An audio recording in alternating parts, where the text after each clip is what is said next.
Today's video, we're going to talk about the ideal impression share for each bidding strategy you may be using in your ad account on Google, as well as the different budgets that you would have on Google, okay? Impression share, in short, is out of the times that you could show up for your keywords, the percentage times that you do show up. Or if you want to say with display campaigns, if you're on a website, the percentage of times the people you want to advertise on a website that you actually get in front of them versus you don't get in front of them. 100% being you would get in front of them every time. Now, typically, you would want that to be as high as possible. However, there's plenty of times where you will not make more profit being at 100%, okay? This is the key thing I want to get across to you in today's video, so you make the most money out of your ads. Nice. I'm going to go through for the different bidding strategies where the sweet spot is, where you'll make the most profit from your Google ads. And if you stay to the end of the video, I'll have some different actual markets / case studies where we had different amounts of impression share locked in, where we made more money versus a different time where we had a different amount of impression share locked in, to give you a supreme example of how to do this for your own market as well. Stay tuned to the end of the video for that as well.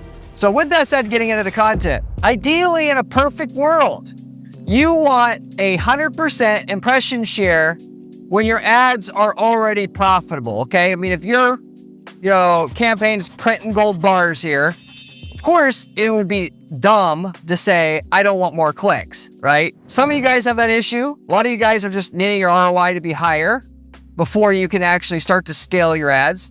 Regardless of the situation, making the most profit and 100% impression share are not directly correlated with one another across the board, okay? There's a different amount of impression share for all of you guys that'll be your sweet spot for making the most money. That is profit after expenses. In reality, a wider market, you don't actually want 100% impression share. Why? As not everybody is your damn customer. And you have only finite margins, okay? You can't pay $1,000 for a customer when you're making $100 from that customer over the lifespan, realistically. Also, when you sell makeup and your makeup that you have that you want to sell to people that are allergic to gluten, you don't want to just sell to everybody that types in, lipstick on Google, even though 10% of the market's gluten sensitive and you could advertise on a keyword, lipstick for sale. You wouldn't want to get in front of all the people searching for lipstick. You'd want to just get in front of the 10% that's gluten sensitive to make money from that particular keyword. This is where people that spend the time to understand Google Ads and that make the real money with it, they understand this nuance here. A keyword is not just a keyword anymore. You got Google that are going to sub-segment individual keywords traffic into thousands of sub-segments, depending on demographics, psychographics, affinity traits, history, browser history, purchase history, all these different things. They store on their users on Google. This is why Google's basically almost $1 trillion company, because they understand how to predict when people are going to buy, and they sell those predictions onto their advertisers. So if you're advertising on Google, they kind of pretty much know when somebody's searching what the likelihood of somebody buying is. So when you're bidding on the keyword lipstick, they know, okay, this person's 62% likely to convert, and of the 62%, they're likely to convert for vendors that have a low to mid-range price point, and so they understand this stuff more than you could ever understand it. That's what you're really paying them for when you advertise with them, truly. And with that said, you gotta let Google do what it's there to do and designed to do, which is bring you customers who are your actual customers, not somebody who's too cheap or wants a better option that is more expensive and you don't have it, or a certain variety of it. Ultimately, you got to be able to get to the 10-20% of your market that's profitable.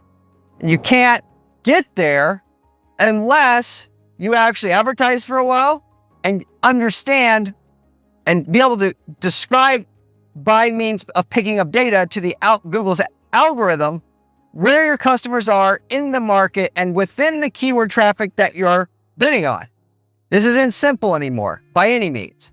The real money on Google Ads is made advertising for long periods of time with very diligent efforts in conversion tracking to track every possible thing you can with the highest level of accuracy you can, and then eventually amassing so much data in your account that Google has an absolutely laser precision understanding of who your customer is, and they deliver it day in and day out. And that's where the real money is. That's where you're making millions of dollars a year because, yes, you're paying a lot for a customer still, but it's way less than what you're actually making. Or should I say, you're paying a lot for a click, but every click is a premium click that works brilliantly for your business in specific. Moving on here, manual bidding. If you're using manual bidding, getting into the actual bidding strategies here that I was going to go into in this video, you actually want 90+% impression share. Why? Because, taking a step backwards here, if you watch my other videos, I talk about how you should typically start out with manual bidding, not maximize clicks, just regular manual bidding. Why? Because it's going to get you higher quality clicks from the keywords that you think is likely to convert, or at least there's some action within those keywords that is going to get you some sales. The traffic within those keywords will bring you some sales. And then you just want to run the manual bidding to get your ads at the top of Google basically 100% of the time or near it to get data on who's actually buying within those keywords and who's not. Okay? Once you've actually gotten a few conversions, then you can switch over to smart bidding. Maximize conversions, bidding strategy, maximize conversion value bidding strategy, depending on what you're doing, whether that's lead generation or you're generating sales to the cart. Or it could just be, you're doing lead generation and you're tracking the sales that are occurring offline and then importing that back in your ad account. You can be using maximize conversion value bidding strategy as well. I'm not going to get into the details on that. Just a quick sideline there. After somewhere between 5 and 30 conversions, you typically want to switch over to smart bidding. Why? Because the system's already gotten a starting idea of who buys. Even after 10 conversions, they know, okay, 8 of the 10, they were at least on the 50 percentile in terms of income demographic, and they were 80% male. They could already start to dial in your ads. So you don't need to wait for hundreds of conversions, and you don't need hundreds of conversions a month. It's cumulatively. Did you get 5 to 30 conversions over time, even if it's over 3 months, then switch over to smart bidding? Why? Because the smart bidding algorithm is smarter than you are. I fought this myself, I'll admit it. I was one that I thought I could, through bid modifications, beat Google's smart bidding because Google's going to want to do what they want to do, make me spend more money. But about 5 years ago, there's no way that we can beat the smart bidding algorithm. It's too smart, it's too sophisticated, and it's there to work to your advantage technically, even though, yes, they want to make money. But what they want more than anything is their users to get a great experience out of Google. And they want to take the 20 advertisers that are trying to advertise on your keywords, find the 4 that are most applicable to that individual user and show just their ads. And that's what smart bidding allows you to do versus having you show up for people that are not your customer. Why? Because you have a big ego and you think you just need to be at the top of Google every time, which, it's funny because the average user who uses Google thinks that's the goal, right? Corey, at our ad agency all the time. Corey, why is our ads not showing at the top of Google? I Googled my keywords. They're not showing. Why the hell not?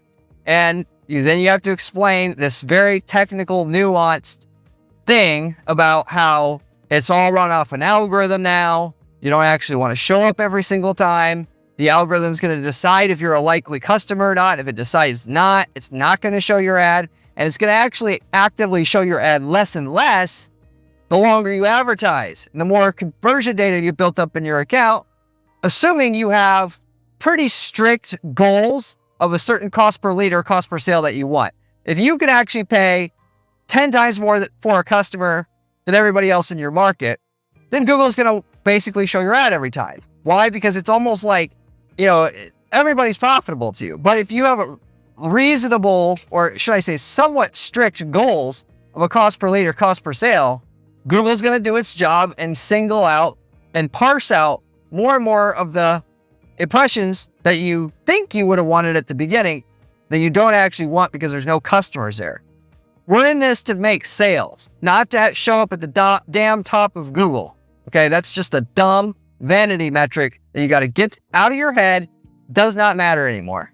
So with smart bidding, if you're in a smaller finite market where, let's say you sell pant buttons, I don't know, some random thing. You're probably one of 5 possible vendors in the world of that exact product. In that scenario, when you switch over to smart bidding, you're going to basically want to see an impression share of 70 to 100% still. Because most of the people that are searching that specifically, where you're targeting pant buttons that are pink, like that, those are pretty much all your buyers anyway. Now, if you were to target pant buttons, that'd be a whole different story. You wouldn't want 100% impression share there. Like with the lipstick company example that I gave you earlier, there's a whole huge market. And what you're trying to do is carve out a 1% of that market, ideally for yourself. In the pant button market, you want all that. And if you don't, you're not going to make more than $1 million a year in sales. You're not doing this just to be self-employed. You want more of the market share, and more of the market share is profitable to you. On the flip side, with a large broad market like lipstick, you're going to want your sweet spot is typically 30 to 60% impression share, which goes against what most people think is ideal for them, if you will. Smart bidding is going to actively, like I mentioned before, weed out the bad traffic, lowering your impression share to get you more and more profit from your account. You're going to spend less and less, but each sale is going to come at a cheaper price. Your ROAS or ROI is going to go up and up and up. And then at a certain point, it's going to be at a point that is profitable to you. You got to target ROAS or target CPA that's profitable to you, or cost per lead, if you will, in other words. And then you're just going to want to scale at that cost per lead or ROAS. And at that point in time, the search impression share is going to basically stay there. So as you try to make, in other words, you have your maximized conversion value bidding strategy. You're at a 700% ROAS. The campaign's producing 700% ROAS. You need to get to 1,000. That's what's profitable to your company. You're going to see your search impression share go down as you work to get to 1,000% ROAS. Once you reach 1,000% ROAS, you may be at 45% impression share now, whereas you were at 60 before. As you scale the budget up, maintaining that 1,000% ROAS, you should basically see the search impression share remain pretty much, it's not going to go down anymore, at least. It could a little bit, but you're not going to see it go down as much as when you're trying to make the ROAS, essentially by going up, it's cutting out parts of the traffic that isn't working. The search impression share and raising your ROAS go hand in hand. They're going to be directly correlated with one another, and that's just how it is. Budget comes into play here as well, and I'm going to talk about that in a second here. If you haven't subscribed to this channel, you absolutely should if you are serious at all about making millions of dollars a year running ads for your business. I've got the best information on this channel you're going to find anywhere elsewhere on YouTube if you want the real information from somebody who's in the weeds doing the work constantly. Not somebody who's a showman on YouTube talking about running ads, then subs out the work to somebody else, or sells courses, or making money off of AdSense. You know, that's what most of it is. This is the real information here. I have to work 80 hours a week to provide the content on this channel and just do the client work at our firm, doing all the strategy for all of our dozens of accounts. With that said, I also got a fantastic blog on my site. It's a great resource as well. I've documented my strategies there that work. You should check that out as well. You can find that at guaranteedppc.com/blog. If you have any questions about anything I'm covering here, by the way, leave me a comment below. I get back to every single person who leaves me a question or comment on this channel, usually within 24 hours. You can also reach out to me through my Discord group. The link is in the description, as well as through my website at guaranteedppc.com. You can set up a private phone consult or ask me a question there. By the way, if you ever are at the point where you now have more money than time coming to your business, essentially, you're at that $500,000 a year revenue or more, kind of getting that threshold level, 100% makes sense to just reach out to our firm and have us run the ads, because we know how to do it better than anybody else. I'm personally doing the strategy on your accounts, and I can guarantee you a result on your account, of which what we make for you is going to be offset by the management fee before we charge one. If you would like an estimate of how much results we can get for you, reach out to my firm and I'll give you one for free. Beyond that, I also have ad templates available. If you're in a market that we've been in before and you like to manage your own ads, you can take our winning ads, landing pages, and so forth that work for your market, campaigns, and just apply them to your own market and your own company And you get the same results we did after spending years optimizing ads in your market already. And we can tell you the results you're going to get with it up front. And we've been in hundreds of markets, so the chances are we've got a template for you. So if you're interested in that, let me know as well. You can reach out to me through my site for that. As per, we're talking about budgets now. Impression share, how's that tied to budget? If you have a campaign in the campaign status column that says limited by budget, which means essentially in layman's terms, this is when Google is essentially saying, hey, Johnny, Mary, we're only running your ad part of the day for your keywords and for your people that buy because your budget is simply not high enough. If you gave us more budget, we would run your ad all the day to all the people that look like buyers to you, but you got to give us more budget. That's essentially what they're doing with that, which is why if you ever see limited by budget and you're not raising your budget and you're profitable, you're kicking your own ass, essentially. You know, there's caveats with that. You can't raise it very quickly, sometimes as quickly as they say you can raise it or as much as they say without dipping your ROAS in the short term. I'm not going to get into the details on that, but you should be raising it 15% at a time and just wait for the ROAS to stabilize and then raising it and keep until it says it doesn't say that anymore. If it does say that, you're automatically should assume that your display impression share, if you want to go with display campaigns, is going to be less numbers I quoted because it's only showing your ad part of the time. And if they say, hey, you don't want to spend more money? Fine. We'll give the clicks to some of your competitors then, okay? You don't want to take us seriously? We'll take them seriously. And then you start getting cut off of the good clicks, which is why this isn't a game of let's all just do business together. We can have a good income. We'll make $100K a year. We won't worry about anything else. You either are going to grow or die your account. Either you're going to get every click that Google wants to give you, or they're going to start to take another advertiser seriously. This is, and that goes for business in general, by the way. There's no, let's just maintain our 100K a year income here.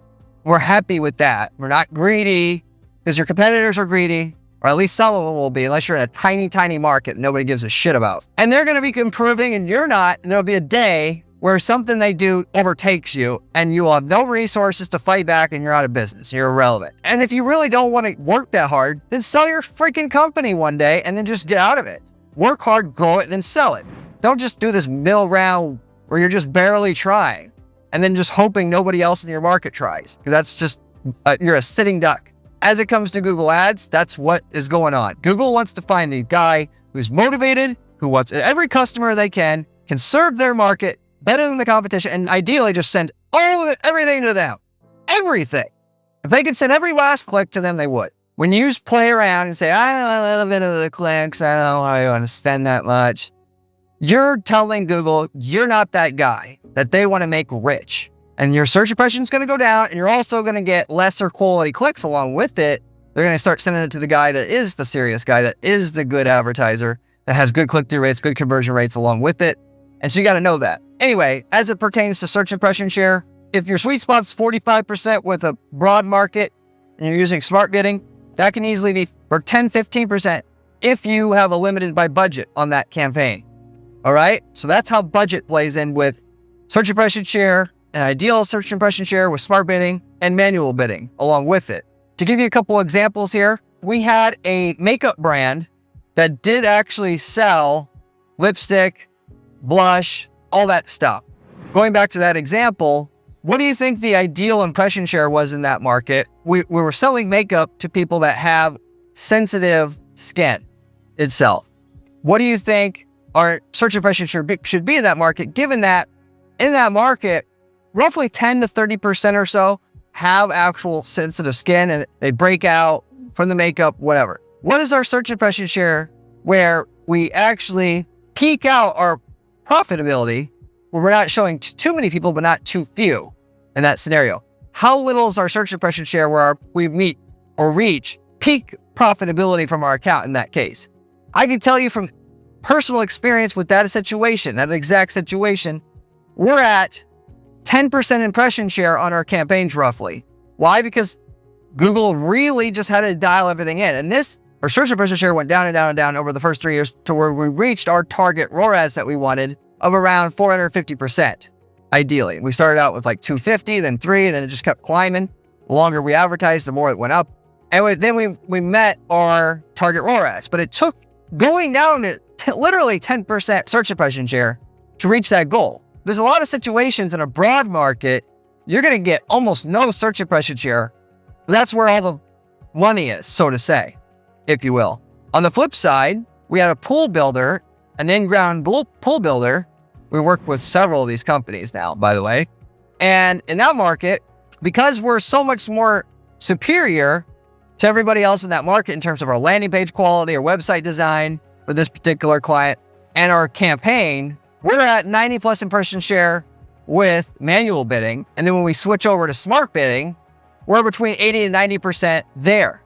So we're on the high end of this range and similar to the manual bidding search impression share that we had, but it's because the delta, that is the distance between where our competition is, the top competition that existed before us, and where we're at is so large, we're getting customers for so much less money than them, we basically can afford to overspend for those customers. I mean, and this could go if you have great margins. Let's say you could buy 10,000 widgets at a time, and therefore, instead of paying 40 cents a widget, you're paying 4 cents a widget, and all your competitors are paying 40 cents. Well, you could easily, with your smart bidding, be at 90% impression share to make, and that'd be your point of peak profitability. So they could go on the operations side as well. Or you could just be better on the marketing side, which I rant all the time. It's easier to beat your competitors on a marketing level than it is to beat them on an operations level, even though you should focus on both. But literally speaking, there's tried and true things you can do with your marketing that your competitors won't do and that customers want, that if you do them, you'll make more money every time.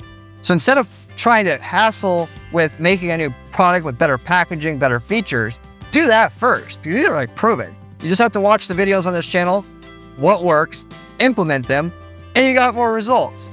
You just hire a marketing person to implement it, and you do one thing at a time. One thing gets you a little bit more profit. That thing, you then reinvest into this thing. That gets you a bit more. You reinvest into this thing, do this strategy, and it all adds up. 10% here, 10% there. Now you got a huge advantage over your competition, and you're crushing it.